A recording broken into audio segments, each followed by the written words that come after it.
ஒரு முறை வித்தியாசமாக கேரட்டில் இந்த பொருளாக சேர்த்து செஞ்சு பாருங்கள். அப்புறம் அடிக்கடி இது தான் செய்வீங்க. வேறு லெவல் கேரட் பொரியல் எப்படி சேர்த்து பார்க்கலாமா? இதுக்கு முதல்ல ஒரு கடாய் எடுத்துக்கோங்க. அதில் எண்ணெய் சேர்த்துட்டு கடுகு 1 ஸ்பூன் அளவுக்கு சேர்த்துக்கோங்க.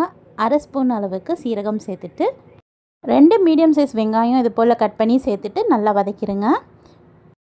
இப்போ இந்த வெங்காயம்லாம் வதங்கிறதுக்குள்ளே நம்ம காஞ்ச மிளகாய், பூண்டு, வேர்க்கடலை இதெல்லாம் சேர்த்து நம்ம ஒரு மசாலா ரெடி பண்ணிக்கலாம். அது நம்ம கேரட் பொரியல் சேர்க்கும் போது ரொம்ப டேஸ்ட்டாக இருக்குங்க. வாங்க என்னென்ன சேர்க்கலான்னு பார்க்கலாம்.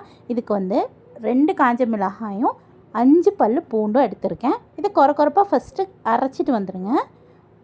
அதுக்கப்புறமா நம்ம வேர்க்கடலை சேர்த்துக்கலாம். இப்போ பாருங்கள், இது போல் அரைச்சிருக்கல, இது கூட நம்ம ஒரு கைப்பிடி அளவுக்கு வேர்க்கடலை சேர்த்து இதையும் நல்லா அரைச்சிடுங்க. இப்போ பார்த்திங்கன்னா வெங்காயம் இந்த சைடு நல்லா வதங்கிடுச்சுல, அதில் 1/2 ஸ்பூன் அளவுக்கு மஞ்சள்தூள் சேர்த்துருக்கேன்.